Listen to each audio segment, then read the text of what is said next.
Le français en situation. Učimo francuski kroz različite situacije.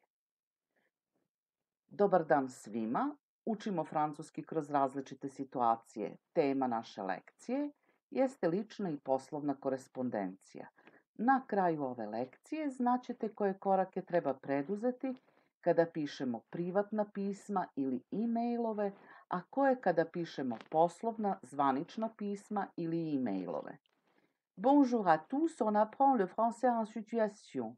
Comment écrire un courriel personnel ou conventionnel ou une lettre personnelle ou conventionnelle en français.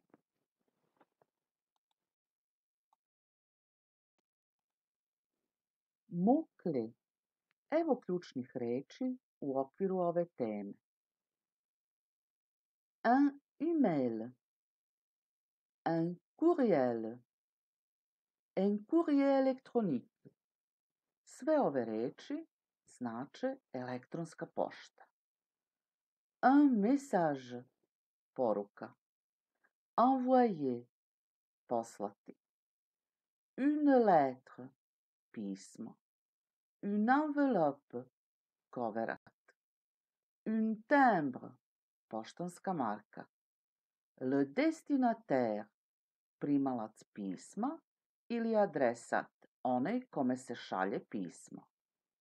L'expéditeur. Pošiljalac pisma ili adresant, onaj koji šalje pismo. Les coordonnées de l'expéditeur ou du destinataire. Podaci o pošiljaocu ili primaocu pisma. La signature. Potpis. La lettre personnelle. Privatno pismo. Le courriel personnel. Privatna elektronska pošta. Pri polaganju ispita iz francuskog jezika DELF, pisanje privatnog pisma ili e-maila je deo pismenog dela ispita za nivoe A1 i A2, zato će ovo biti korisno za osobe koje se pripremaju za polaganje ovog ispita. U desnom uglu pišemo mesto odakle šaljemo pismo, razglednicu ili e-mail i datum. Ova dva elementa odvajamo zapetom. Ono što je važno da se zna jeste pravilno pisanje datuma na francuskom jeziku. Određeni član L stoji ispred osnovnog broja koji označava broj dana u mesecu, zatim mesec i na kraju godina koja je također napisana osnovnim brojevima. Dakle, kod pisanja datuma koristimo osnovne, a ne redne brojeve i zato kod pisanja datuma nema tački. Evo primjera. Paris, le 12 décembre 2022. Nice, le 3 décembre 2022. Ovdje su dani i meseci i godine odvojeni kosom crtom, kada su napisani samo brojevima. Međutim, ako je prvi dan u mesecu, onda će on biti napisan rednim brojem. Na primjer, Belgrade, le 1er décembre 2022. Formule d'appel. Oslovljavanje. Na levoj strani pisma ili e-maila obratit ćemo se kratko onome kome pišemo pismo i nakon takvog oslovljavanja stavit ćemo zapetu. Obično je zadatak da se ovakva pisma šalju prijateljima, roditeljima, bakama i dekama. Pa ćemo reći Cher Pierre, dragi Pierre. Chère Amélie, draga Amelija. Chers parents, dragi roditelji. Ma chère mamie, moja draga bako. Možemo reći bonjour, iza koga možemo dodati neko lično ime, zatim salut, iza koga također možemo dodati neko lično ime, ali nije obavezno. Kada pišemo e-mail, potrebno je napisati i predmet poruke, jer to sama forma e-maila zahteva. Taj predmet bi trebalo da se sastoji od 1 do 3 ključne reči za sadržaj vašeg e-maila. Objet, voyage en Suisse, na primjer, putovanje u Švajcarsku, les vacances, odmor, un rendez-vous, sastanak.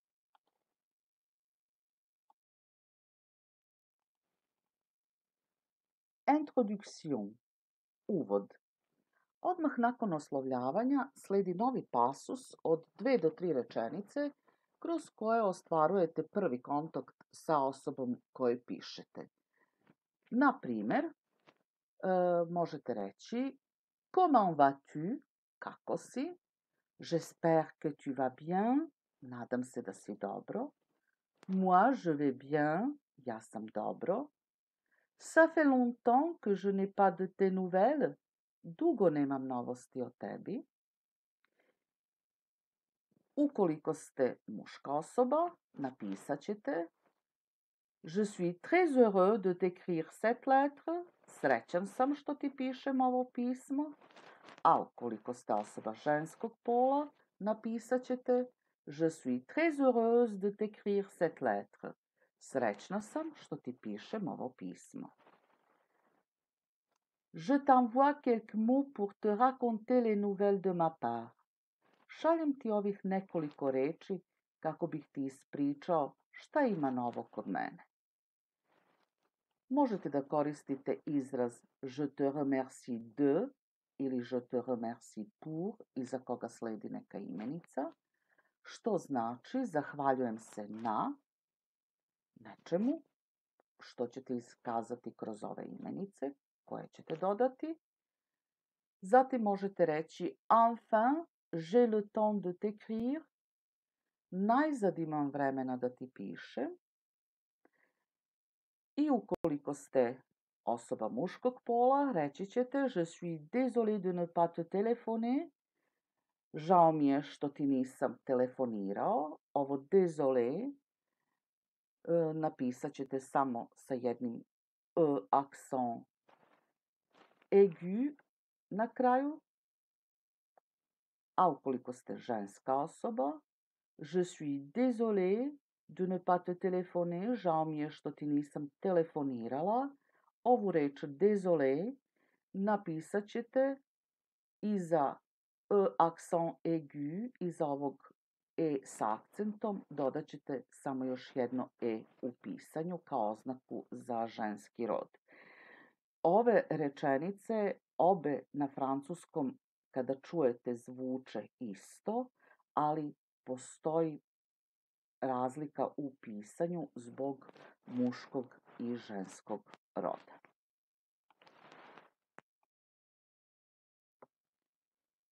Contenu de la lettre ou du courriel. Sadržaj samog privatnog pisma ili privatnog e-maila. Nakon uvodnog pasusa sledi sadržaj pisma ili e-maila u kome pišete o zadatoj temi. Teme su obično opis neke osobe, mesta u kome živite ili koje posećujete, aktivnosti tokom odmora ili raspusta. I evo, ako želimo da opišemo neku osobu, možemo reći, ukoliko je on muškog pola, il est petit, on je nizak, grand, visok, mince, mršav, gros, debeo, gentil, ljubazan, poli, učtiv. Ukoliko je to osoba ženskog pola, reći ćemo elle est, ona je, petite, niska, grande, visoka, mince, mršava, grosse, debela, gentille, ljubazna, poli, učtiva.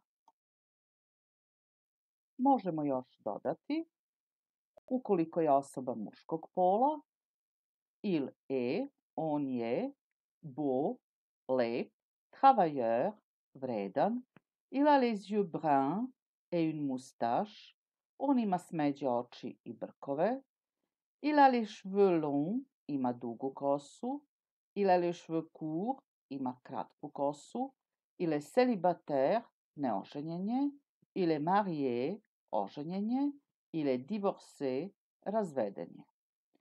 A ukoliko je to osoba ženskog pola, reći ćemo elle est belle, ona je lepa, travailleuse, vredna, elle a les yeux verts, ima zelene oči, elle a les cheveux frisés, ima kovrđavu kosu, elle est célibataire, neudata je, elle est mariée, udata je, elle est divorcée, razvedena je. Ukoliko opisujete grad ili neku ulicu ili neko drugo mesto, možete koristiti sledeće reči. Dans ma ville, il y a, u mom gradu, nalazi se. Une rue, ulica. Une rue piétonne, pešačka ulica kroz koju ne prolaze automobili. La mairie ili l'hôtel de ville, opština. Une église, crkva. Un hôtel, hotel. Un hôpital, bolnica. Une boulangerie, pekara. Une boucherie, mesara. Un centre commercial, tržni centar. Un supermarché, supermarket. Une librairie, knjižara. Une bibliothèque, biblioteka. Un magasin, prodavnica. Une pâtisserie, poslastičarnica.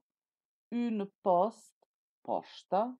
Une gare, železnička ili autobuska stanica. Un arrêt de bus, autobusko stajalište. Un parc, park. Une galerie, galerija. Un monument, spomenik. Un site touristique, mesto koje turisti posećuju. Une curiosité historique, istorijska znamenitost. Zatim možemo reći, kada je opis grada u pitanju, grand, grande, veliki, velika, petit, petite, mali, mala, tranquille, i za muški i za ženski rod, isti oblik, tih, miran, tiha ili mirna, bruyant, bruyante, bučan, bučna, agréable, prijatan, i za muški i za ženski rod, moderne, moderan, i za muški i za ženski rod, ancien, ancienne, stari, stara, au nord de, na severu, au sud de, na jugu, à l'est, na istoku, à l'ouest, na zapadu, pollué, zagađen, zagađena, un embouteillage, gužva u saobraćaju. I evo izraza učtivosti i izraza kojima se opraštamo od osobe koju pišemo, a koje koristimo na kraju privatnog pisma ili e-maila. Gros bisou, veliki poljubac. Gros bise, puno poljubaca. Bisou, puno poljubaca. Je t'embrasse, ljubim te. Sincère amitié, iskreno i prijateljski te pozdravljam. Amicalement, šaljem ti prijateljski pozdrav. Affectueusement, s ljubavlju. I nakon ovih izraza, sledeći korak jeste potpis, la signature. Kada potpišete vaš privatan e-mail ili pismo, sa tim ste završili i možete ga slobodno poslati. Za razliku od privatne ili lične prepiske u kojoj nema potrebe za persiranjem, što ste i uočili u prethodnim objašnjenjima, u poslovnoj korespondenciji persiranje je obavezno, a i sama struktura pisma ili e-maila je malo drugačija. Pisanje pisma ili e-maila u kojima se zvanično obraćamo nekoj instituciji ili licu karakteristično je za B i C nivoe ispita iz francuskog jezika DELF. Tako u levom uglu pišete podatke osobe koja šalje pismo, a u desnom uglu pišete podatke osobe kojoj se šalje pismo ili e-mail. U desnom uglu ispod podataka osoba kojoj šaljete pismo ili e-mail upisujete i mesto i datum pisanja pisma ili e-maila, zatim predmet pisma ili e-maila koji treba da sadrži nekoliko ključnih reči koje ukazuju na sadržaj onoga što pišete. Dakle, à gauche, na levoj strani pišete les coordonnées de l'expéditeur, podaci osobe koja šalje pismo ili e-mail. À droite, na desnoj strani pišete les coordonnées du destinataire, podaci osobe kojoj se šalje pismo ili e-mail. Lieu, date d'écriture, mesto i datum pisanja. Objet, predmet pisma ili e-mail. I evo sada izraza koje možemo koristiti pri oslovljavanju osoba u poslovnoj korespondenciji. Nakon ovih izraza stavljamo zapetu i otpočinjemo novi pasus. Madame, monsieur, gospođo, gospodine. Iza ovih reči možemo upotrebiti i prezime osoba kojima se obraćamo, na primjer, Madame Mallet, gospođo Mallet, Monsieur Casier, gospodine Casier, Monsieur le directeur, gospodine direktore, Madame la directrice, gospođo direktorka, Monsieur le maire, gospodine gradonačelniče, Madame le maire, gospođo gradonačelnice.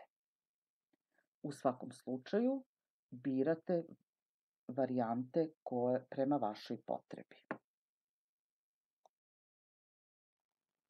U uvodnom delu poslovnog pisma obično se predstavljamo, govorimo o svojim razlozima zbog kojih se obraćamo dotičnoj osobi ili instituciji, kao i o našim ciljevima. Sada predstavljamo i ove izraze.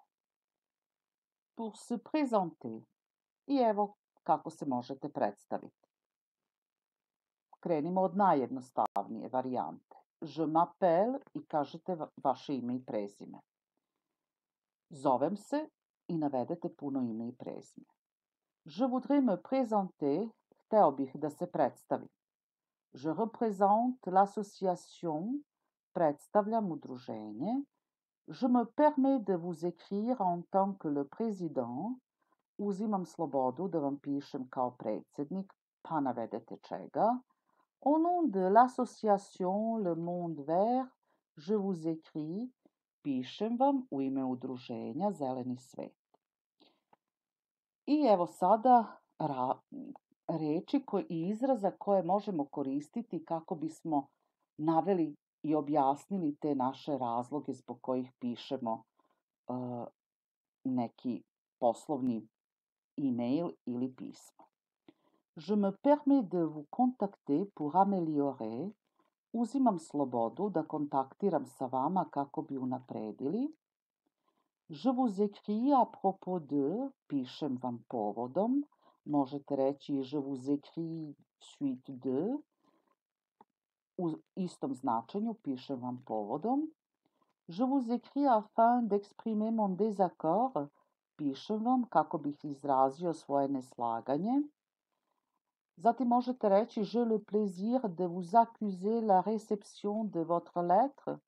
Sa zadovoljstvom potvrđujem prijem vašeg pisma. I evo sada izraza kojima izražavamo i cilj pisanja poslovnog pisma ili maila. Pour exprimer le but. Pour vous présenter notre collection d'hiver, nous vous envoyons, kako bismo vam predstavili našu zimsku kolekciju, šaljemo vam, pa navedete šta. Dans le but du développement de notre entreprise, nous vous annonçons, U cilju razvoja našeg preduzeća obaveštavamo vas da i navedete šta. Naravno, sve ove reči i izraze možete prilagoditi vašim potrebama. I evo sada sledi sam tekst pisma ili e-maila u poslovnoj korespondenciji. Contenu de la lettre formelle ou du courriel formel. Ukoliko želite da izlažete argumente prema određenom redu, koristit ćete sledeće reči. Premièrement, prvo, najpre. Deuxièmement, drugo, kao drugo. Troisièmement, treće, kao treće. D'abord, najpre. Ensuite, zatim. Enfin, najzad, na posledku. En premier lieu, na prvom mestu. D'une part, s jedne strane. D'autre part, s druge strane. Ukoliko želite da uvedete neku novu ideju ili informaciju, reći ćete i, ainsi, tako, na taj način. Sans compter que, ne uzimajući u obzir. Et voir, i šta više. De plus en outre, par ailleurs, pored toga. Quant à, en ce qui concerne, kada je reč o, što se tiče. Je voudrais ajouter que, hteo bih da dodam. Je voudrais souligner que, hteo bih da podvučem.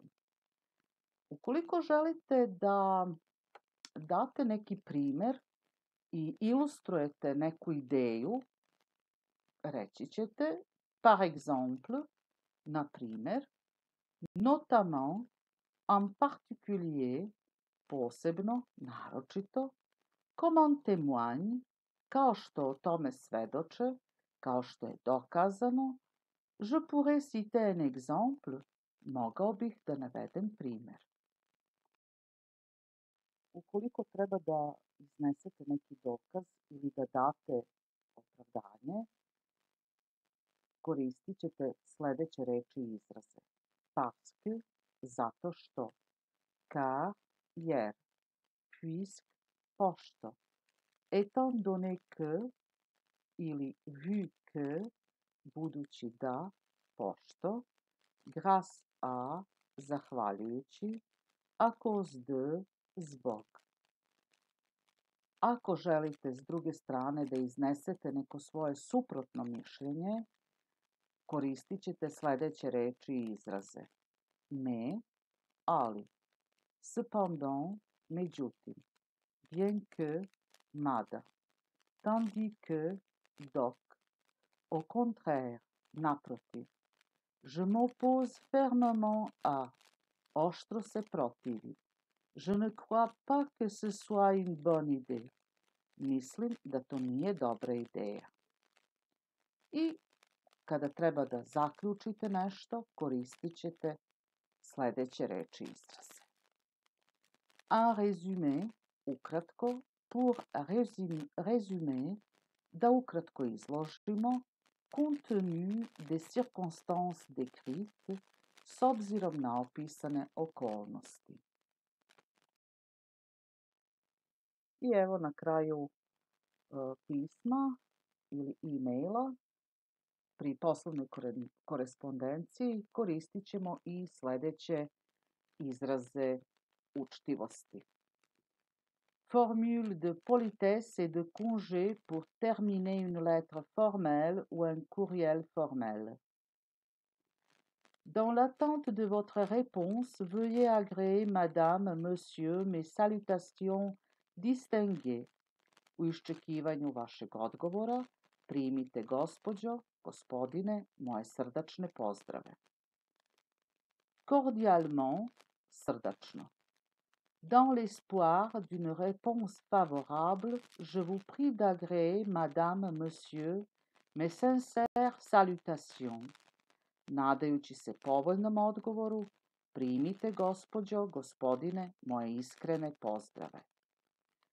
Nakon ovoga sledi potpis i na ovaj način završili ste vaš poslovni e-mail ili pismo. I evo, stigli smo do kraja lekcije o pisanju privatnih i poslovnih pisama. Svoje znanje možete proveriti kroz interaktivne vežbe sa rešenjima koje ćete naći na mom sajtu za učenje francuskog jezika, čiji link vidite.